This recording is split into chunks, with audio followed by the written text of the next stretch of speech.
Well, good day. This is Michael Pea, staff writer for Friends of Comic-Con, and welcome to On the Juice, the Expanse Talkback. I'm joined by Matt Naslanic. Matt, could you introduce yourself? How you doing, folks? Good afternoon. Name's Matt Naslanic. I'm just a big fan of The Expanse, so I'm joining Michael and Chris here. Chris, you want to introduce yourself? Thank you, Matt. Hello, everyone. Bienvenidos a todos mis hermanos y hermanas de la ciencia ficción. Willkommen, meinen Freunde. I am Chris Pabon. I have gone to cons from the Pacific Rim to the shores of the River Rhine, and I am here with Matt and Michael to talk about The Expanse. All those languages, can you say that in Belter now? My Belter's a little rusty. Next time. Hey, you need to say it in Belter. All right, Chris, it's up to, Matt, it's up to you. You say it. Because I don't speak all those languages or accents. Yeah, my Belter is non-existent. So we're all here to talk about season 5 of The Expanse, and most specifically the season finale. Now, as with all screaming firehawks, there's a difference of opinion among us. I personally believe that they stuck the landing. There are issues, and there are underlying issues which were honestly beyond their control. But I feel after an emotional roller coaster ride that was season 5, which was truly awesome in its scope, the acting, the visual effects, the direction, the art direction was just incredible. I believe they stuck it. I think they had to deal with a difficult issue. Not least among them was, COVID-19, the pregnancy of Kara G, and other issues. So I'm saying that they stuck the landing. I think there's a difference of opinion. So guys, go ahead. First and foremost, if you haven't seen the season finale yet, turn this off, go watch it, because we will have spoilers here. Spoiler alert, spoiler alert. Just want to make sure everybody knows that right now. We're talking about all of it. I thought the ending worked. It's funny, my opinion, there's two sides of it. For me, I thought the ending almost felt like a mid-season finale, where it was good, but it wasn't a huge cliffhanger, but it kind of was at the same time. So I'm kind of in the middle there. I liked it. I thought it was great, but it just didn't, it felt like there could have been a little bit more. And this isn't even talking about the huge, spoiler of Alex being gone at the end of the season. Just the overall theme of it, it was great, but it didn't feel big enough for an end of season finale, if that makes sense. So I want to say, first of all, that it was a fantastic season. I thought that, as Michael said, narratively, it was very good. The action scenes were very good. I thought breaking up the team really worked because it was able to show us the strengths of each one of them and give us some background that had been hinted at in previous seasons, but we hadn't really seen develop. That said, I liked the finale a lot. I would say that it's kind of like a gymnast who did an awesome routine, and then she nails the landing and then takes a small, but you can see it step forwards. And I think it's that was because everything was planned out, and the resolution for what to do with the character of Alex is the one small sticking point that I have. But the final episode, from a narrative viewpoint, was fantastic. We started off with an intense action sequence, and then we had suspense in the middle, and then we have a reunion at the end, and then we have the open-endedness, kind of like an epilogue of like, oh, but then there's still this to deal with. So overall, I would give it a 95 over 100. I think they just had to deal with the situation they hadn't anticipated by the end of filming. They did the best they could, but I think that had a small effect on the finale. I agree. I think, yeah, go ahead. I just think I think you nailed it, because it wasn't perfect because they had to deal with other issues. Yeah. But, having said that, we can kind of move past that. Yeah. All right. One thing I will say this, and this is a spoiler alert. If you've not read the books, understand there are going to be spoiler alerts for the books and for, the entire season.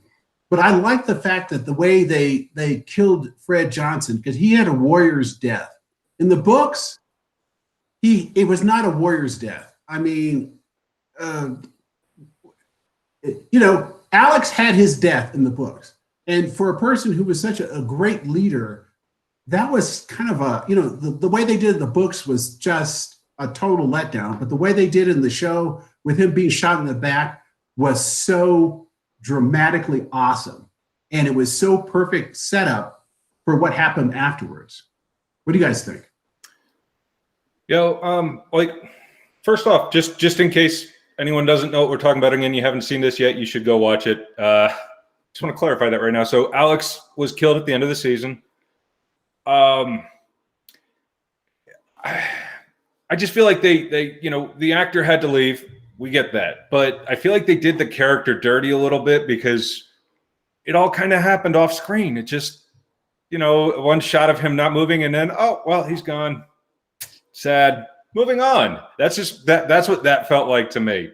And I don't know if that had to do with reshoots or, something along the lines that they had to get that in at the end of the season.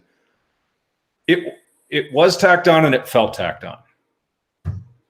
I agree. I think it's a difference between planned and not planned. Like, they were able to plan the demise of Fred Johnson, which I agree was brilliant, had a lot of an emotional punch. I mean, he was a guy who you think that can still bring everyone together, the person who has the vision for a future, who thinks about things, and then all of a sudden he's shot from behind, not just once, but twice, but he's shot like 4 different times. I mean, they really wanted him to die. They made the point. They made the point.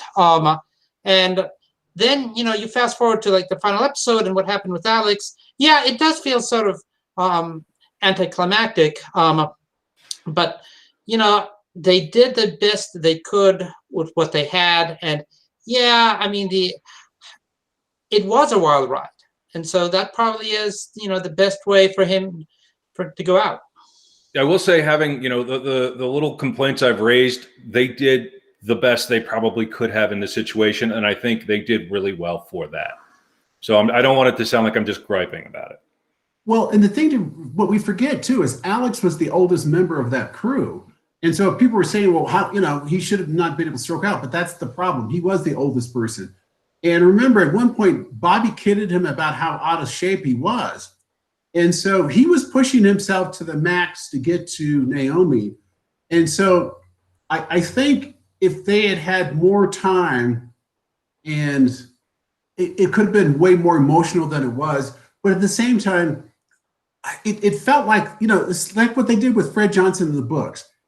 That was a huge letdown, the way they killed off Fred in the books too. So it's like, yeah, he needed a warrior's death. The man's a warrior, and he was a great leader, and he needed a death that befitted someone who's done so much. Instead he just dies because he's old and he gets a stroke. That is life, but it seems anticlimactic. And then with Alex, I think we all understand that I truly believe they did the best they could under the circumstances, because there were constraints there. And let's not forget there are monetary constraints too. I mean, monetary, contractual. Exactly. I think the way they did it also emphasized how it's dangerous to be going out there at such high velocities. And like up until now, we've all seen them getting injected with the juice. And we thought, okay, they survived, but that stuff is dangerous. And so in a way, I kind of like that his demise shows that, it's still not safe out there. It's still, not safe to inject yourself with this cocktail of drugs, because there can be consequences. And we just saw there was. What I like, though, too, about this whole season is we learned more about the peripheral characters, because if you remember in the earlier seasons, we learned more about Holden than anyone else. And so finally we learned, and it goes back to something that if Narain is notorious for this, and I think it's incredible the way he does it, the foreshadowing. He always does foreshadowing. So the more you pay attention, you realize the setup he's setting us up for later on. Because I think he said it was episode 104 is when Avasarala was on the roof with her grandson. Remember that? And he said, "I'm afraid of rocks falling." That was the setup in season 1 for the payoff in season 5. And so, the payoff, we learned what Amos's real name is. And that was hinted at an earlier episode with, I can't remember what episode that was, but it was, I think it was in 307 or something like that. I can't remember exactly. But remember when Monica Stewart was asking Amos about Amos Burton? The notorious drug lord, Yes. notorious criminal in Baltimore. Yes. Yeah. So we knew Amos wasn't his real name. Well, at that point. Yeah. We only knew that if we read the Churn and we read Nemesis 5 and Nemesis Games. If you didn't read those two, that's true. You wouldn't know what she was talking about. You might think that he was that notorious mob boss, right? Because, he's Amos. I mean, I absolutely agree. I mean, the foreshadowing of what we would see with Amos was great. And what was really great was the level of, oh my godness, that we see what happened in his younger life. I mean, that scene where he's on the docks thinking about the time spent talking with the woman who would be his protector and surrogate mom, and the talk about the Johns and stealing. It was, that was impactful stuff. Well, like when you see him keep looking over at that doorway and seeing the little kid in the doorway, and you realize, oh, that's that's him. Mm-hmm. Yeah, that was done really well. It's funny that I think your point right there about the foreshadowing is that's what kind of bothered me the most about the Alex death, because you had like a toss-off line about, well, you could stroke out in high G. And I feel like that was like the only, you know what I mean? Like there's a lot of foreshadowing. There's a lot of different things you can connect, a lot of different dots you can connect for different characters. And then there was kind of that one throw-off line about having a stroke in high G maneuverability. And then that's how he dies. Well, if we had known earlier that, that if she had said to Alex, if somebody said to Alex, he needs to be careful about doing all those high G burns because they knew he had a heart condition or something. Too much. Because the med bay stuff would recognize that, right? If we had that sense, and we know that Narain loves to do that, our expectation would be that he would have warned us about it. But then it goes, we know why he didn't. Right. We all know why he didn't. And so I don't fault him for that, because I know in the chance that I've had to speak to him directly, he loves the foreshadowing. He loves to tell us, hint at things to come, because he's read all the books. He knows what's happening. He's read all the novellas. He loves to tell us, you need to stick around. There's so much more. And here's a hint. He loves to do that. So it means that he couldn't. Just for anyone listening, can you tell everyone who Naran is and who you mean by that? Oh, I'm sorry. Yeah. Narain Shankar is the showrunner. He's the guy behind it. And for those of you who don't know it, Narain is the man is brilliant. Okay. He graduated from, I think it's Cornell University, with 2 PhDs, one in electrical engineering and one in applied physics. Just a little smart.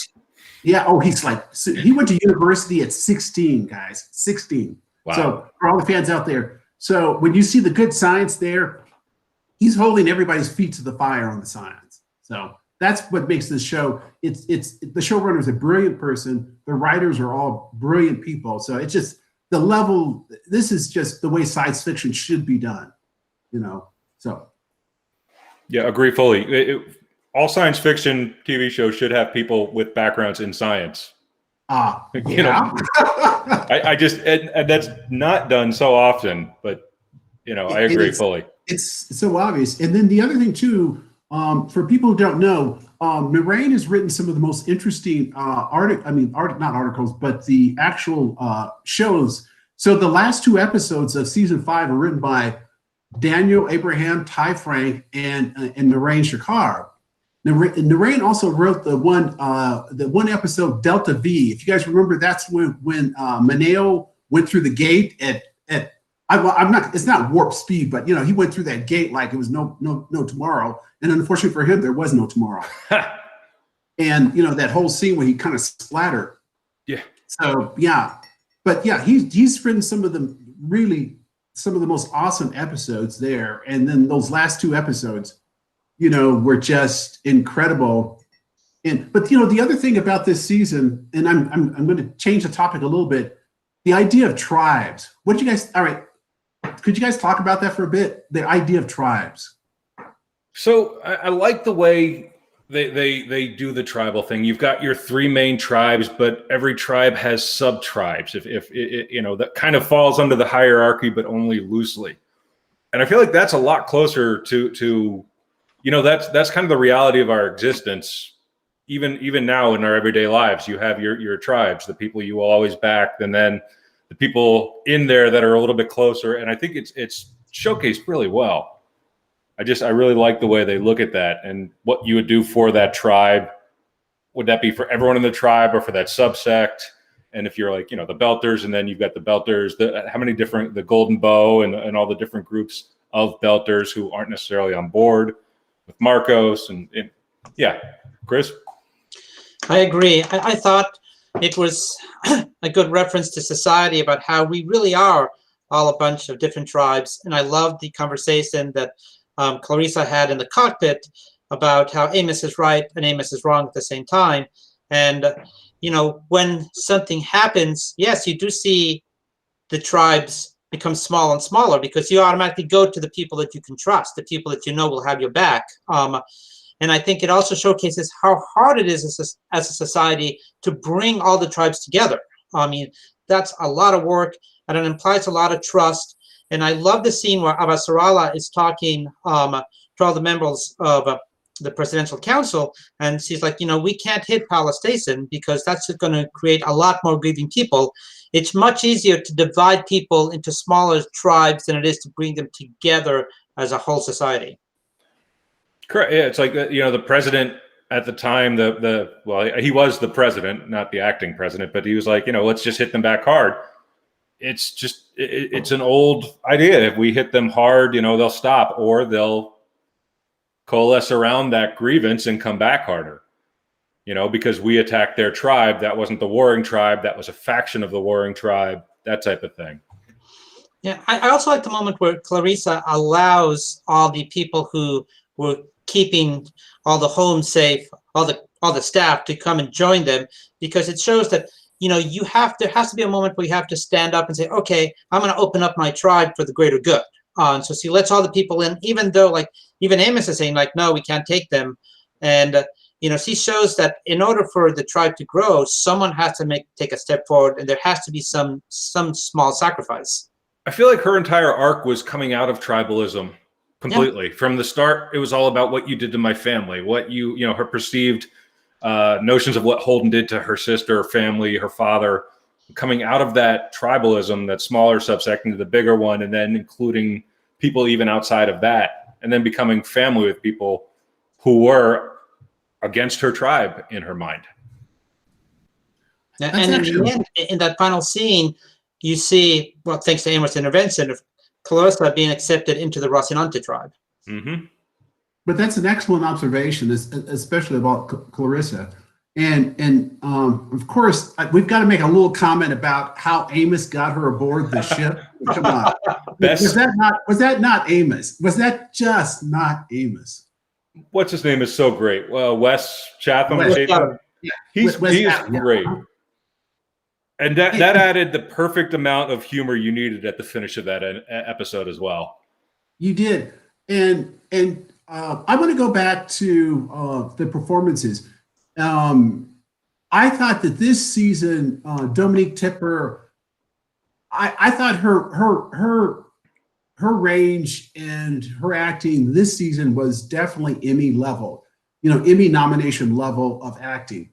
That scene where she's just floating in space and she's making arm signals and stuff, and then she just starts to expire from lack of oxygen.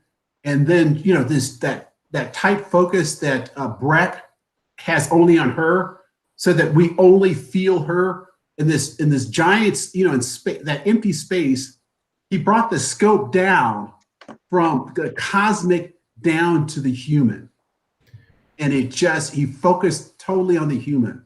And I just thought that was an incredible scene. I loved that scene. The fact that they didn't even show Bobby. It was just her, and also what Bobby was able to capture in her voice. The actress was amazing. It was that calm, just do this. I've done this before. This is saving your life. and then just watching her as she's slowly expiring, the condensation on the inside of the face, shield, everything. That was an amazing scene. It is. Not enough is said about cinematographers. I mean, yes, cinematographer's choice to focus the scene that way, and then the actress's work within that tight scope, just brilliant. And the interesting thing about it too, and they've talked about it, is that, and Narain actually talked about this, is that the mask was put on by the visual effects people. Oh, that was an actual, she wasn't wearing a... Yeah, it was visual effects. Yeah. Wow. Isn't that amazing? I mean, quite amazing. But this whole season, the visual effects, I mean, they brought up the standard here. I mean, it's like, it's incredible. Yeah. Now, we're going to, all right, I'm going to throw this out here because we've got to, because we've been talking about how scientifically accurate, the Expanse is. Now, we all know there's no sound in space, okay? We all know this. And so we hear the rockets, and I don't know if you guys know this, but Kyle Hill, who does, it's science or something, he has his own podcast or his own YouTube channel about science, right?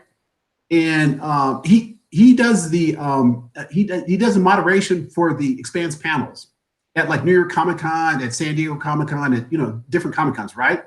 And he always kids Narain about sound in space. He always pokes at him on that one. And Narain goes like, but Narain at one point actually explained this. He actually said that they had done it the scientifically correct way, and they filmed it that way. And then they watched it afterwards and they didn't like it. And so they owned up to it. He says, it just didn't work. It doesn't work. And so we did this, but we know what we've done and we own it. I will say to that, at first, there were a couple points where I'm like, there's no sound in space. But my thinking was, the show is so good, I'll let that go. If that makes sense. It's like, I could complain about it and nitpick, but everything else was so masterfully done, it's not even worth it.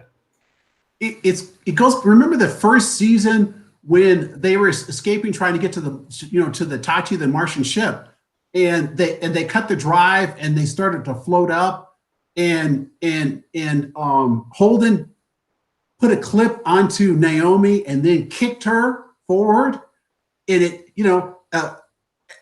equal and opposite reaction, pushed her forward, but it pushed him down, and he put his magnetic boots, and then he could pull her back down, and so too. Come on now, how do we see a maneuver like that? So many of the small things they got right that I'm willing to overlook the sound in space thing. Yes. And there's one other thing that they admit they did wrong, which they didn't. And Narain owned up to it. He owned up. He said, "We won't ever make that mistake again." It's when Alex was looking to do the to land and save them, on, I think it was, I can't remember the name of the moon, but the proto molecule monster was on it, and he had to get back there through the Martian blockade, and so he had to skip off of the planets and the asteroids around there, and he had to use their gravity to kind of get himself in there. And Narain pointed out, they made a couple of mistakes on the calculation. He says, but they'll never do that again, But he owned up to it. I mean, no one's going to own. There's no science fiction show that I've ever seen that's owned up to the fact that they got their celestial mechanics wrong. Okay, it just doesn't happen.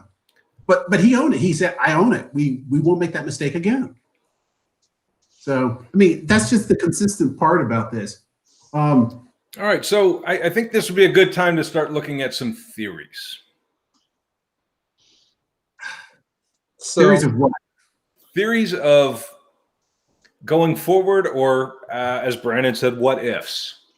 Well, the first question I have of theories of what ifs is, who's going to pilot the Rocinante?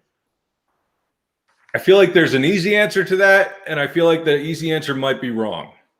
What's the easy answer? Bull. He's there. There's kind of a relationship between him and Holden, whether it's a good one or not, it's there. But I think that would be too easy. Bull? Yeah. Well, you know what Bull's good for? Conflict. And what writers always tell you is conflict. It drives it forward. And obviously there's going to be conflict between him and Naomi because the whole Belter thing, right? Yeah. Yeah. It drives it forward. The problem I have with Bull is he's not as good a pilot as Alex was. True. And I mean, in the books, he's dead already in the books, right? Didn't he die on the Behemoth? Yeah, if I recall correctly. But I think that would be the easy answer, just to find a way. And like you said, there is conflict. He and Holden will butt heads. He and Naomi would butt heads, and that would help drive things. But I kind of think they're going to go. I'm not sure where they're going to go, but I feel like they're going to go another direction for a pilot. Do you think they're going to try to go the direction of Clarissa? Yeah, actually, that could work. I mean, she's not a military trained pilot, but she is a pilot. It doesn't mean if we have some type of time jump between now and the next season that he can't get trained. I don't think we're going to have that big of a time jump. Really? I really don't. I'm rereading Babylon's Ashes now. You got to you know what? It's such a long time ago when I read those books. I'm having to reread, and I'm seeing stuff I didn't even remember the first time. So is that book 5 or 6? Babylon Ashes is 6. Remember? Yeah. I don't remember any of the names. I just call them by numbers. Okay. Yes, 6. Yeah, Babylon Ashes is 6, and the next one is Persepolis Rising. I think going forward, it depends. Honestly, how are they going to set up? Are we thoroughly convinced we're not going to get the last 3 books? It's too much material. I don't think we're going to get more seasons. I'm sorry, I didn't phrase that properly. They've already told us they're not going to put the last 3 books in the last season. Okay. I'll take them at their word.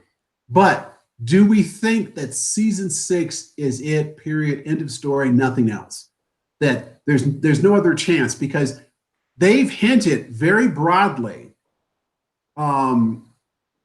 They've hinted very broadly that the IP is still owned by Alcon, and Alcon can do what they want with it.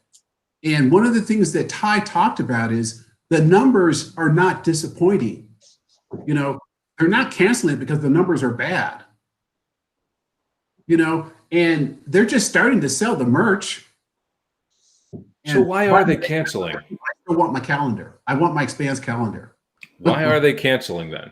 I have not heard this one. I've not heard a good reason or justification. Is it just money?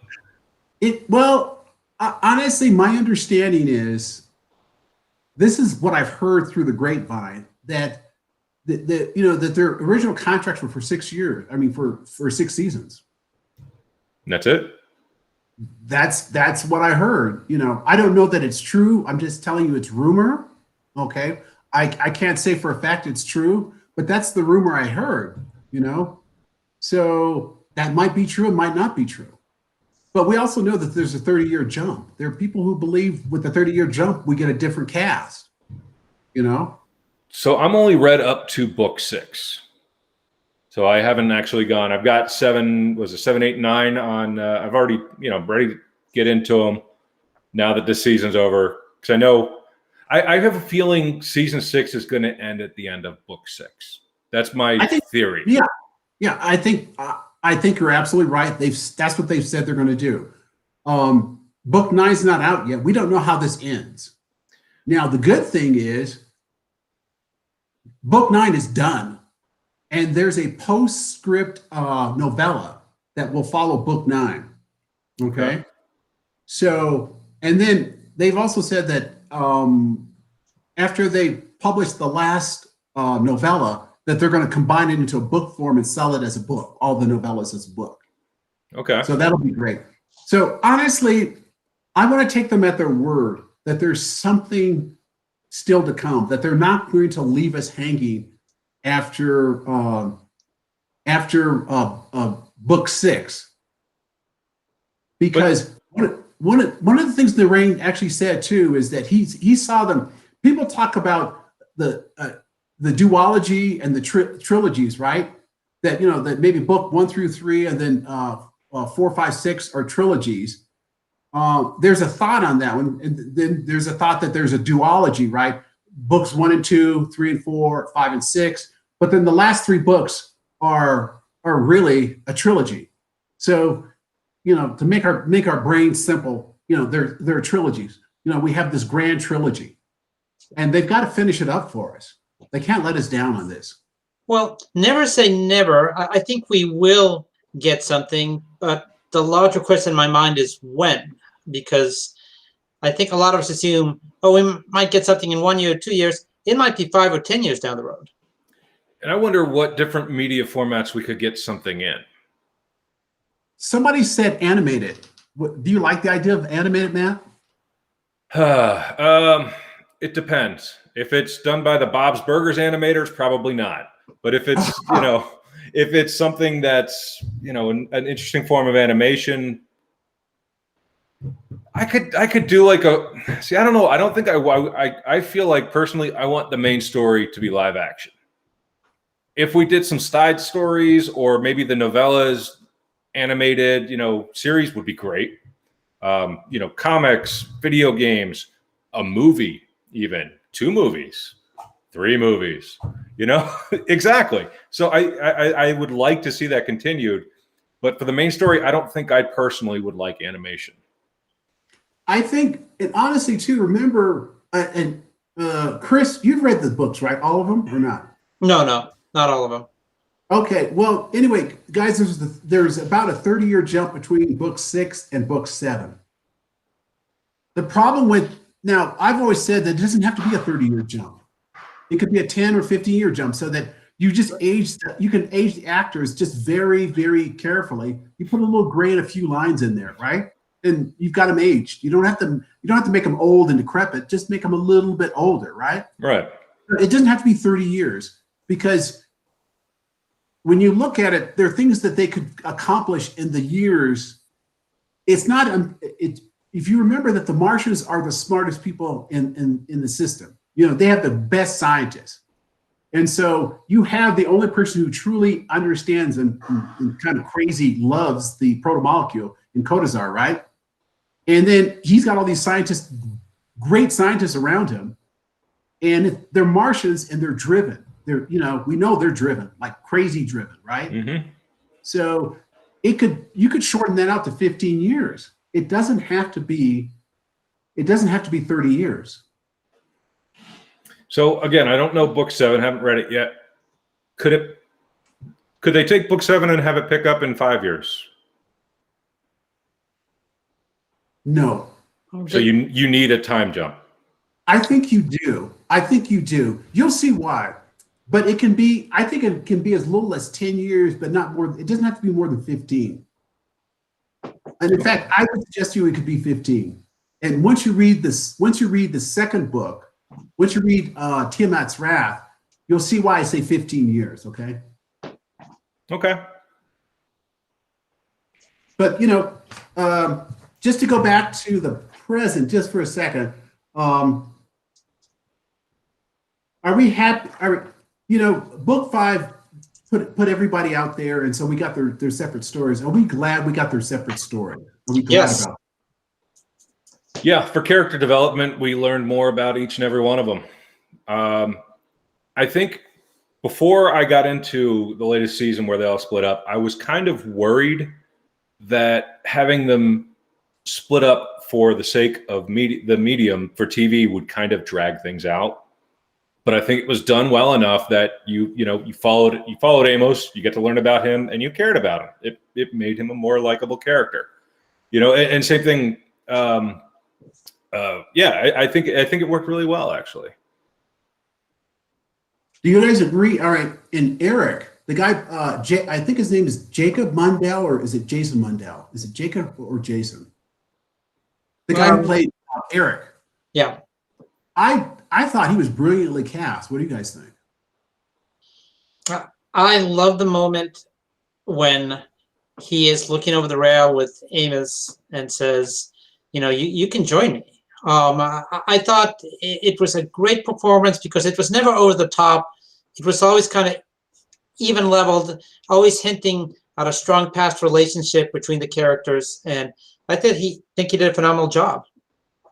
I think the translation from the book to the TV, like I expected.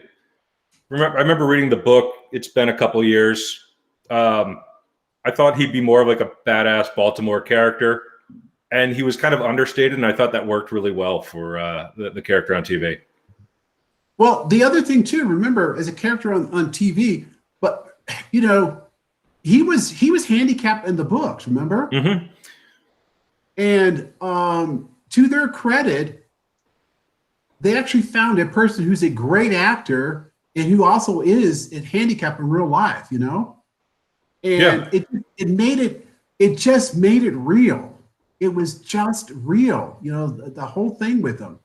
So it's just it just made, to me, it made it better. Jacob Mundell, that's his name. Jacob, I'm sorry. Jacob Mundell is his name. I just thought he was a great actor. And then there's always a hint, and there's a hint in the books too, that he actually cared. You know, there was an emotional attachment between him and Amos, and he only hinted at it because he never, you know. But you always knew that he kind of wanted more because Amos. Remember, Amos saved his life. Yeah. Mm-hmm. So, well, let's say Timmy. Let's face it. Timmy, like the real Amos didn't save his life. Timmy saved his life. And so there was always that emotional undercurrent there, but he kept it tapped down. You notice that? But there was always that hint because every once in a while you see him looking at Amos, you know? So, but that's, you know, that's what you call that great acting. You just, you watch that, just those hints, you know? Nuance. Nuance, yes, that's the word. I love the scene where they're parting ways the first time and it says, like, I love you, I miss you, but if you come back, I'm putting you down. Mm-hmm. But that was so good. It's just that the way he said it too. It was so dry. Yeah. And there's a whole bunch going on. Amos going like, yeah, and he's grabbing the bottle, just walking away and stuff. You know, it's just like, you know, they're almost like brothers, but a little bit more than brothers too at the same time. Mm-hmm. So yeah, I thought he was great. Yeah, he was. And then, you know, Nadine Nicole as Clarissa, you know. I think she brought that part home, you know. Those moments with her and Wes were just very powerful. Yeah, she was great. I nothing I can really add on that one. She pretty much fit the role perfectly. She was like, you know, whenever you see someone on a TV show that fits the role of the book perfectly, and that was pretty much her, in my opinion. Yeah, I love how she communicated through her acting that she wasn't quite right once they got out of the prison because the blockers were still in her system. And you have to imagine they pumped her up with so many drugs that it's going to have an effect for days. Hence why Amos knew he had to find a place where she could just rest to get it out of her system. And then in the subsequent episodes, you see her acting more normal because, of course, the drugs are out. Mm-hmm. You know, I love the fact that they found Josiah Owens for Naomi's son. Now, you know, I don't know about you guys, but he looked like he was the child of those two people. Yeah. Yes. He really did. That was perfect casting. Yeah, the people said, well, he's taller than. Yeah, people have children that are taller than all the time. Plus, he's a belter. So it's like, he's tall. Oh my goodness. It's like, yeah. But when you saw them together, it's just like that was her child and she had to take care of her child. That casting on that one, I mean, I don't know who their casting director is, but boy, I tell you, that person earns their money. Right. They need an award. They really do. They do. Well, I mean, honestly, the idea that after this season that it wasn't nominated for best dramatic, you know, a show is, you know, at the Golden Globes, they just, you know, you look at the people they nominated and go like, oh my God, you people have got to be kidding me. But that's a whole side issue. Well, yeah, sci-fi never gets nominated. I'm still upset with the Golden Globes for not nominating Rhea Seehorn for Better Call Saul, but yeah, that's a whole other story. Oh, yeah. I mean, but you know, they nominated The Mandalorian, but I mean, you know, the whole thing about Mandalorian, you know, Disney, my understanding is that there's a way that they go about nominating these shows. And Disney clearly put a lot of money behind The Mandalorian. Okay. So I don't want to take away from that. I think it's enjoyable. I watched it. But, when we're talking science fiction, we talk The Expanse. It's the standard. Everything else has to come up to that standard. And nobody kind of does. So Agreed. I think there was so many excellent acting. I mean, through all the seasons, Shoray and West have owned their roles. They've been phenomenal in their roles all their seasons. This last season, Dominique outshone those incredible actors, and Kara-Jeeb too. But the writing was excellent for her, and then Keon as a guest star. I mean, come on, as Marco, did we not despise this man? Mm-hmm. He was so manipulative. He was so friggin', he was Machiavellian in the sense if we looked at the dictionary, we would have a picture of Marco Inaros under Machiavellian. I mean, the devil is supposed to look handsome, and he certainly looked the part. I feel like the thing exactly. That's the point I've made to people all along. Because if you look at the biblical references to the devil, he was considered to be the most beautiful of all the angels, and that's a great thing about evil. When it's beautiful like that, it's totally seductive. But when evil looks like something that crawled out of the sewer, that's not seductive, and to run like crazy people. But when it looks like Marco and it tells you what you want to hear, that is true evil and the true seductive nature of evil. The thing that amazed me about Dominique's acting, she spent almost 2 episodes doing nothing but screaming, grunting, and crying, and put so much into that. It was just pretty. It was awesome. Like the last 2 episodes when she was on the other ship and just grunting, screaming. You could get so much out of just noises, no actual dialogue, and that's skill. That was all anguish. You're right. It's just like it was animal. It was the animal level of survival. Mm-hmm. And so you're just grunting. It's like you can't. Talking is just too hard. It takes too much mental energy because all she's trying to do is she had to concentrate on one thing: surviving. Mm-hmm. Yeah, and it was perfect. And that was the whole season, though. If you think about survival, it was all about survival. All of them.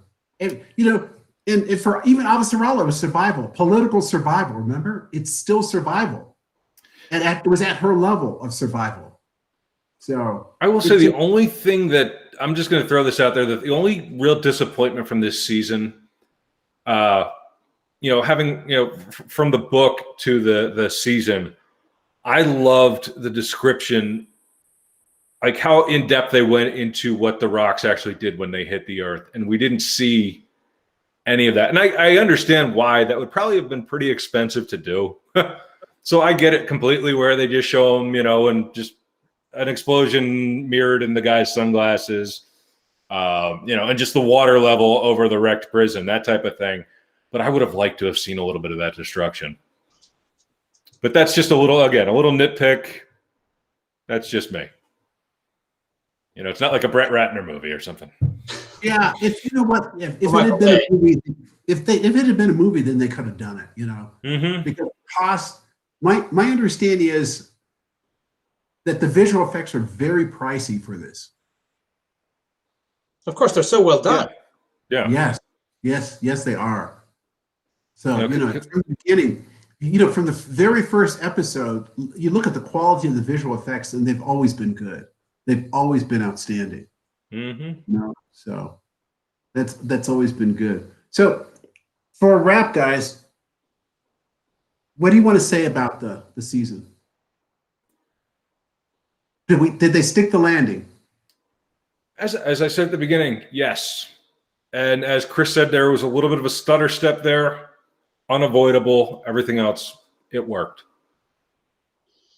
Yeah, I will give it a 9.5 over 10, and they're not getting a 10 just because of circumstances out of their control.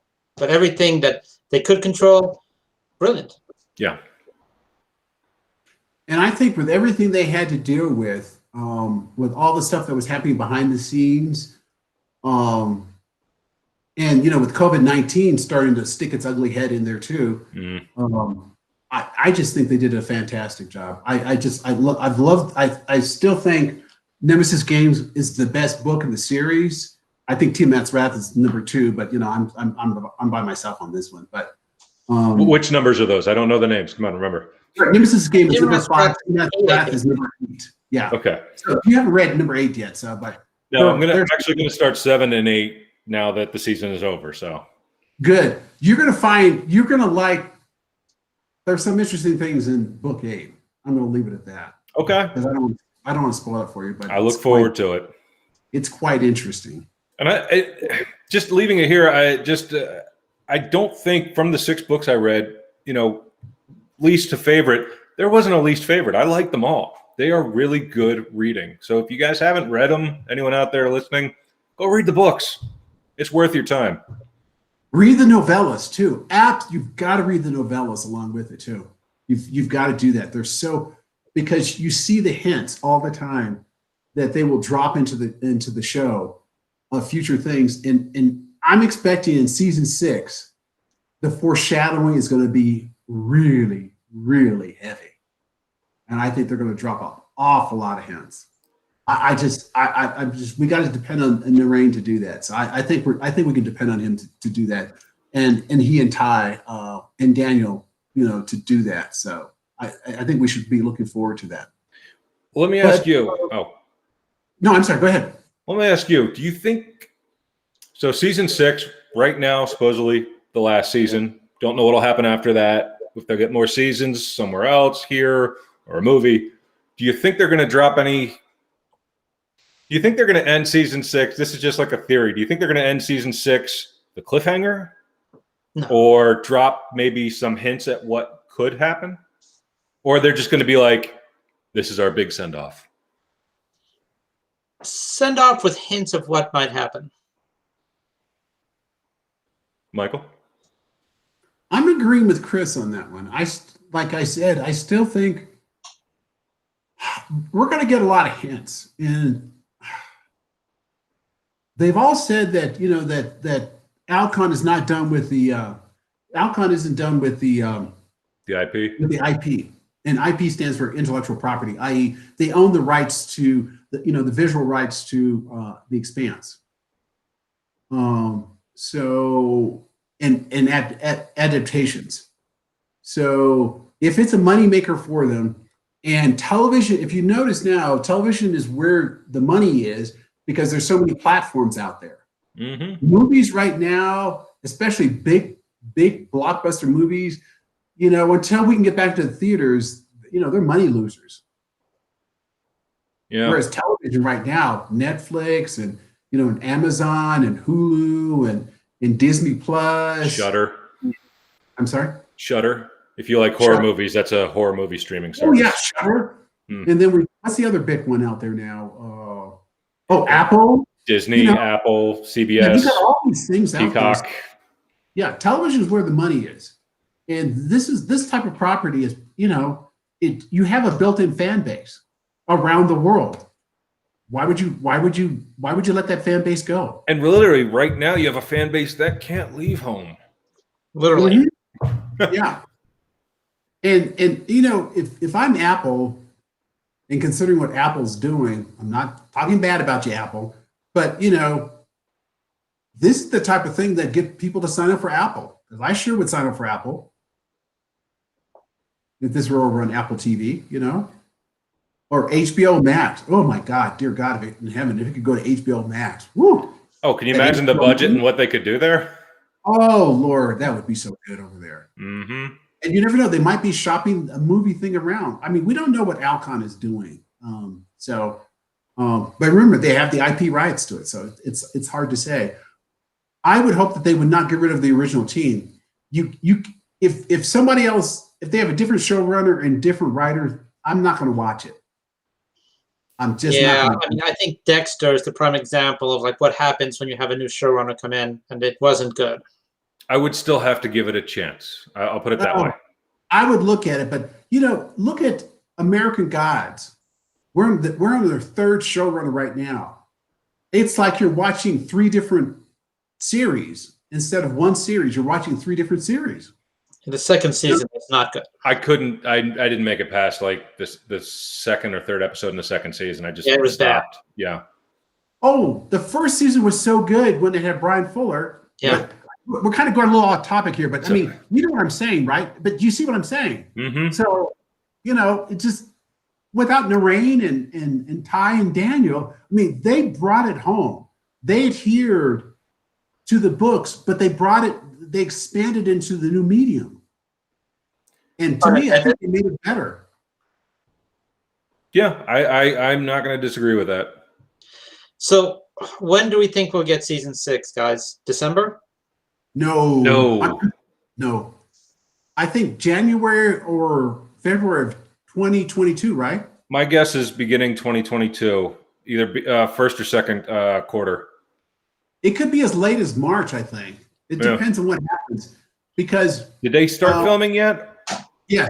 Okay. But let me put this out to you guys. In the past, Narain and Ty were always on the set. This year, they're not going to be on the set. They're going to have to do everything remotely because they're not going up to Canada.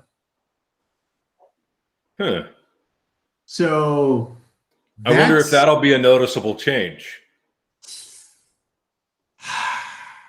Fingers crossed. No. Yeah. I don't know. I just don't know. Well, But you guys have anything else on this? No. So we're all agreed 9.5. Yeah. Yeah. Okay. Yeah. 9.5. Okay. All right. Well then, guys, I think the next time we're going to get together is when season 6 comes out or something. We may get together before then to do a recap or remembering where we are and everything, and then maybe even a little news if there's any news that's broken since then, because we've got a full year here. We may find out that Alcon has been shopping around, and who knows? They may stay with Amazon or they may be going to HBO Max. Also, I've got 3 books to read, so we could probably do a book club discussion at some point. Oh, we should, especially when that last book comes out. Yes. Yeah. When's the last book coming out? Is it summer? Rumor has it. Well, Chris, have you heard anything? I thought I'd read something that was summer, but I'm not sure. So Matt? I think it's supposed to come out when Winds of Winter comes out. Ah! Oh no, say it ain't so. Got it. Finished, the difference is they finished the book, guys. The book is finished. I heard rumors. The rumors I'm hearing are October. Okay, Those are that the makes things I'm sense. hearing. Yeah, but like I said, these are all rumors. I don't know. There's so many rumors floating around. I don't know any of this stuff. But So, anyway. Chris, you haven't read the books yet, right? Correct. If you want to read a book and we could do a discussion on book 1, I'd come back for that. I'm a fast reader. Yeah. Okay. If you guys want to get together in the meantime and do some book discussion, I would be up for that. I'm thinking though, how about with the books, we do them as trilogies. He reads the first 3 books and then we discuss the first 3 books. How That about works. He said he's a fast reader, so Yeah, it's just an idea because it goes along with the trilogy idea. I like that Yeah. idea. Yeah. So it also too goes along with the way they release the episodes, because remember they released the first 3 episodes That's right. at Yeah, the same time, which I thought worked really well. Yeah. I did too. I like that model that Amazon has. They did the same thing for The Boys, and Yep. I've talked to some people who have said they prefer everything at once, but no, I think I like this choice of 3 at once and then 1 a week. I will say WandaVision has me enjoying the weekly release. Yes. Because it leaves me a week to guess. So there's something to be said for the old format too, of 1 a week. Right. And the thing is, what they've told the people, and which I think people need to get over themselves. Well, no one's making you watch it week by week. You can wait to the end and watch them all at once. Oh, die. I mean, Yeah. but it's more like, no, you got to do it the way I want you to do it. It's like, well, no, you can do it any way you want to. At least this way, you can make a decision how you want to do it. If you want to wait to the end and watch them all at once, no one is stopping you. I don't understand people. It's like it's that kind of weird attitude that I think modern society, we think we're entitled to things. Entitled, yeah. And we honestly aren't. Or we just get so used to something that we expect it from everyone. We're too used. I think this is a problem with modern civilization in the sense of a first world problem. You know, it's a first world problem. Other parts of the world, you know, they're just hoping they're not getting bombed, and they can find clean water. And we're demanding that they have to release all the episodes at the same time. It's First like, world problems, yeah. Yeah, it really is. And so technology has created a now society where we think, oh, we want everything now. Like, I want to find out information about Hawaii. You know, in the past, you'd have to go to a bookstore or maybe to the library. And now you just, okay, I'm going to go to Google and find out about Hawaii. So people are coming up with this idea like, oh, yeah, I need something. Yeah, of course I'm going to get it now. And, you know, that's not how real life works. All right, guys, I think we've gotten a little bit sidetracked here. Of course we did. Of course we did. And I feel like we could have another 8 hours on this, you know, conversation on this topic. Michael, do you have anything to plug? Oh, yeah, we got to plug our own our websites, right? Plug your stuff. Yeah, I'm on Facebook. Michael Pea on Facebook. I'm at Michael Pea on Twitter at Michael Pea, MICLPEA, and also at Friends of Comic-Con, the forum. I write for them under the pseudonym, the nom de plume of Michael Pea there too. So Friends of Comic-Con.